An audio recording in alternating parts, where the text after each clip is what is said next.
Hello everyone, आप सब कैसे हैं। मैं उम्मीद करता हूं कि बहुत अच्छे होंगे और अपनी पढ़ाई को बहुत अच्छे से कर रहे होंगे। आईसीटी वर्चुअल क्लासरूम में आपका बहुत बहुत स्वागत करता हूं मेरे प्यारे बच्चों।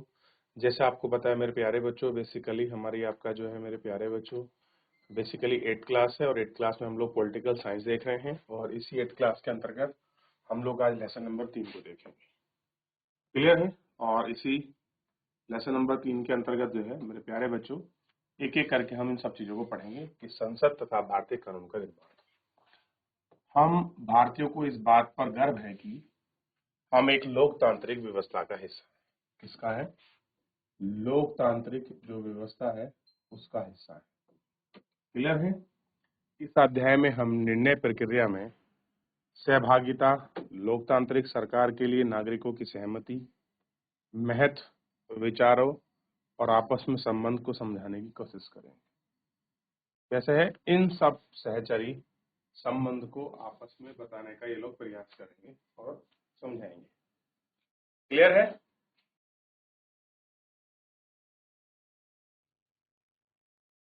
ये तत्व जो सम्मिलित रूप से भारत में एक लोकतांत्रिक व्यवस्था का निर्माण करते हैं। कह रहे ये सारे वो आपके सम्मिलित स्वरूप हैं जो एक आपका लोकतांत्रिक जो व्यवस्था है उसका निर्माण करते हैं और इसमें सबसे अच्छी अभिव्यक्ति संसद के रूप में मिलती है। इस अध्याय में हम देखेंगे कि किस तरह से संसद नागरिकों को निर्माण प्रक्रिया में हिस्सा लेने और सरकार को अंकुश लगाने में मदद देती है। इस आधार पर संसद भारतीय लोकतंत्र का सबसे महत्वपूर्ण प्रतीक और संसद का केंद्र बिंदु तत्व है। कैसा है? केंद्र बिंदु तत्व है। ये हमको देखना। क्लियर है। और हम इन पर बात करेंगे। क्लियर है। थोड़ा इनको देखिए।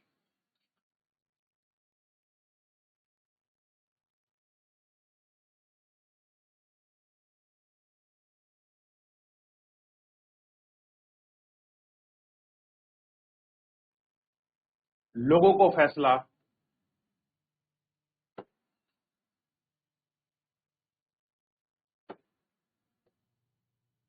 क्यों लेना चाहिए, ये हमको देखना। जैसा हम जानते हैं कि भारत 15 अगस्त 1947 को आजाद हुआ। इसके लिए पूरे देश में जनता का एक लंबा और मुश्किल संघर्ष चला। संघर्ष समाज में सारे तबकों की हिस्सेदारी, तरह तरह की पृष्ठभूमि में भाग ली। ये स्वतंत्रता, समानता, निर्णय की प्रक्रिया, हिस्सेदारी विचारों से प्रेरित थी। औपनिवेशिक शासन के तहत लोग ब्रिटिश सरकार से भयभीत थे कि सरकार के बहुत सारे फैसले असहमत थे। कह रहे ब्रिटिश सरकार बहुत सारे ऐसे फैसले सुनाती थी जिनसे लोग आपका असहमत रहते थे, लेकिन अगर वे इन फैसलों की आलोचना करते तो उन्हें भारी खतरों का सामना करना पड़ता था। स्वतंत्रता आंदोलन की यह स्थिति बदल डाली।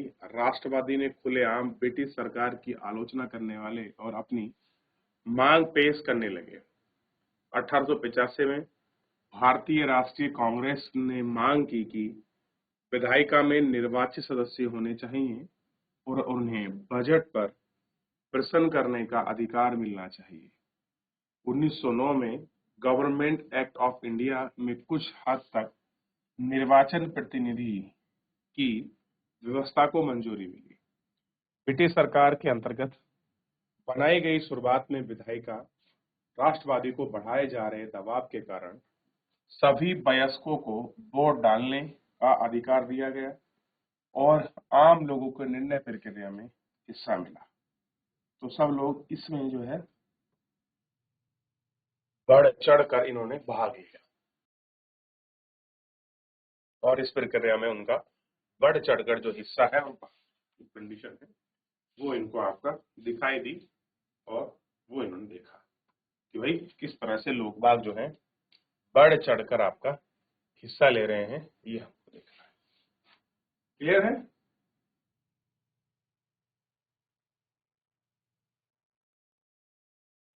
चलिए आगे बढ़े।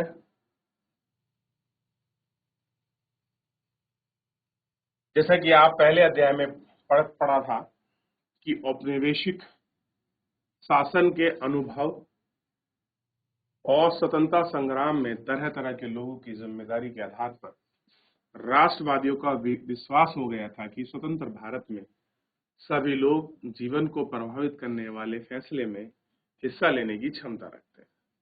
स्वतंत्रता मिलने पर ही हम एक स्वतंत्र देश की नागरिक बनने, लेकिन इस तरह का मतलब यह नहीं है कि सरकार चाहे वही कर सकती। इसका मतलब है कि अब सरकार को लोगों की जरूरतों और मांगों के प्रति संवेदनशील रहना होगा। कैसा होगा? लोगों की जरूरतों और उनके प्रति आपका संवेदनशील रहना होगा।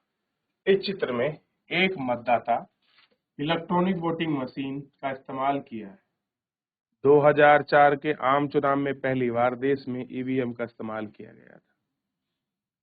इसका प्रयोग लगभग इतने हजार पेड़ों की रक्षा की गई और इनकी छपाई की गई और इनकी कटाई के लिए इतने टन कागज बनाना पड़ता था।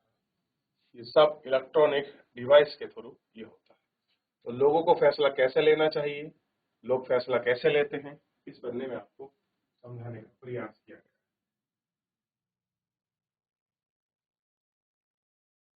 आगे बढ़े। देख लिया आपने ना?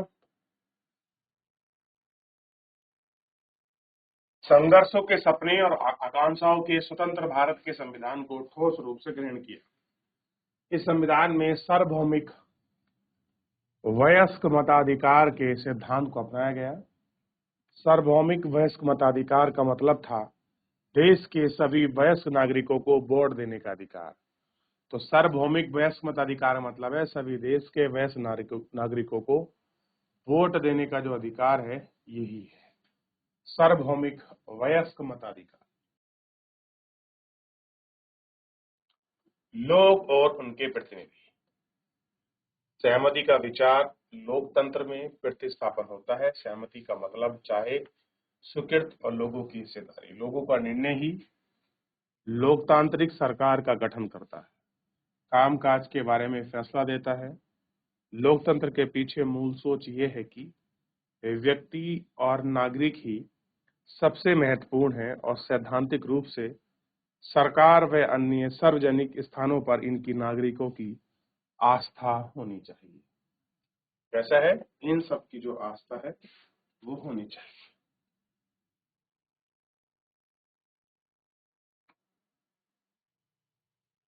व्यक्ति सरकार को मंजूरी कैसे देता है?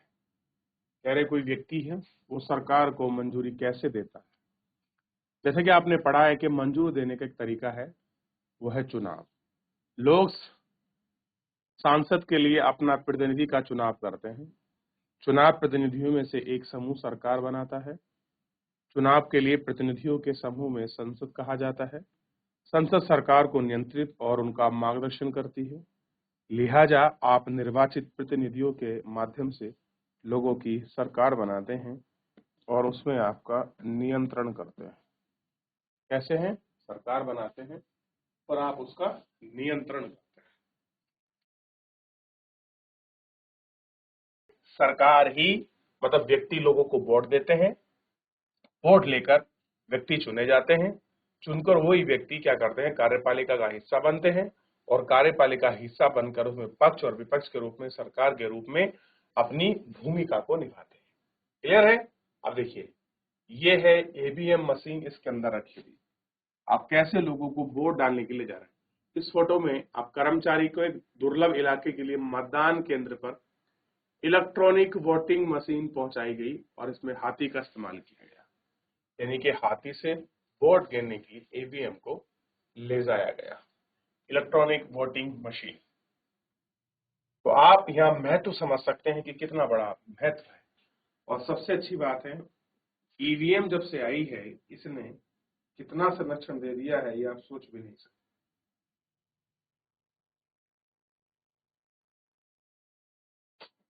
प्रतिनिधि का यह विचार कक्षा 6 और 7 के सामाजिक राजनीतिक पुस्तक में आप महत्वपूर्ण एक विषय में पढ़ चुके हैं। तो 6 और 7 में पढ़ लिए। आप इस बात से पहले ही परिचित हैं कि सरकार के विभिन्न स्तरों पर प्रतिनिधियों का चुनाव किस तरह किया जाए। आइए निम्नलिखित अभ्यास के माध्यम से इन पर विचार करके एक बार फिर इसको दोहरा लें कि वो कौन से विचार हैं, हम उन पर वापस आकर उन सब चीजों को दोहरा लें।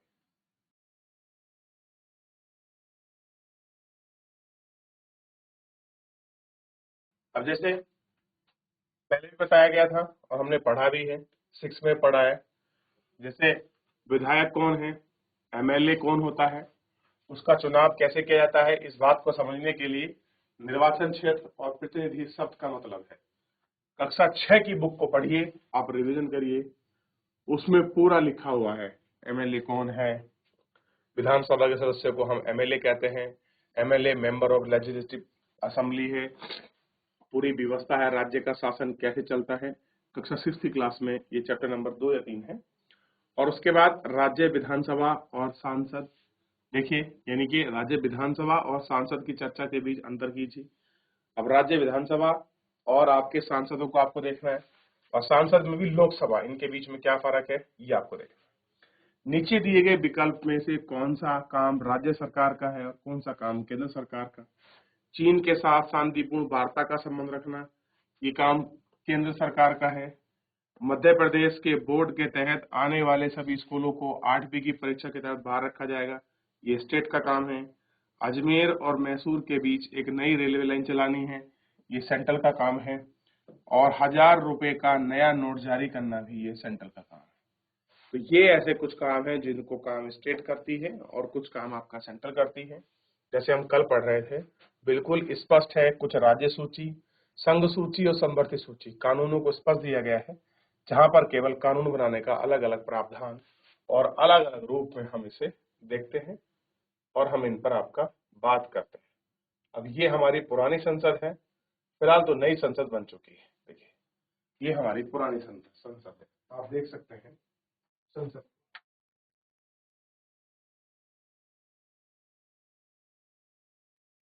देख लिया आप लोगों ने। भारतीय संसद की सर्वोच्च निर्माण मैत्री संस्था है, राज्यसभा और लोकसभा है। कुल मिलाकर 245 सदस्य हैं राज्यसभा में। देखिए ध्यान दीजिए, बड़ा इंपॉर्टेंट है और इसको नोट कीजिए। भारतीय संविधान देश की सर्वोच्च कानून निर्मैत्री संस्था है, यानी कि जो भी कानून बनता है संसद में बनता है। और इसके 2 सदन है, राज्यसभा और लोकसभा।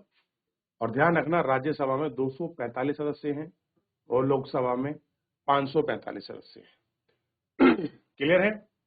लोकसभा का जो चुनाव है वो आपका सीधा जनता करती है, ठीक है।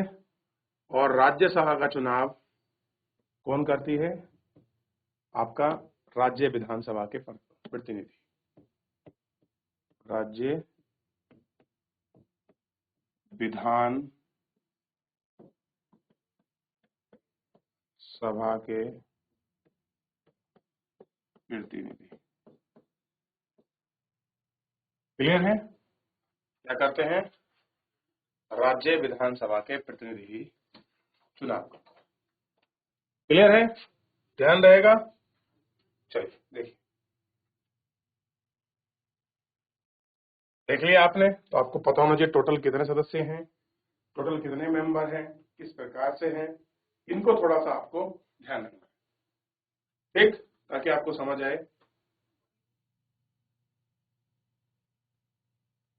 देख लिया, आगे बढ़ जाए, यहां तक क्लियर है।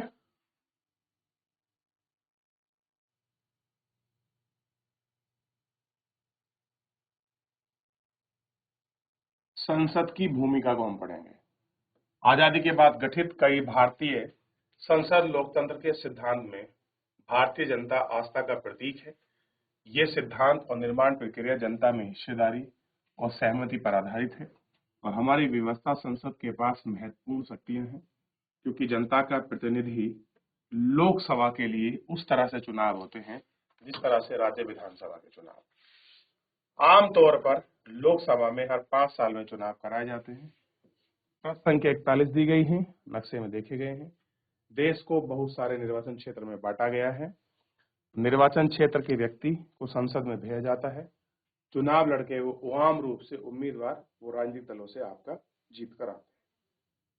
क्लियर है, किस तरह से है, वो आम तरीके से वहां से जीत कर आते हैं। क्लियर है, ध्यान रहेगा। तो मेरे प्यारे बच्चों, एक बार आप इसको अच्छे से पढ़ लीजिए, रिवीजन कर लीजिए, देख लीजिए मेरे प्यारे बच्चों। फिलहाल आज के हम लोग जो है इस लेक्चर में आपका इतना ही कंटिन्यू करेंगे। नेक्स्ट लेक्चर में हम लोग शेष कंप्लीट करेंगे। आप इसको पढ़िए, रिवीजन करिए। धन्यवाद।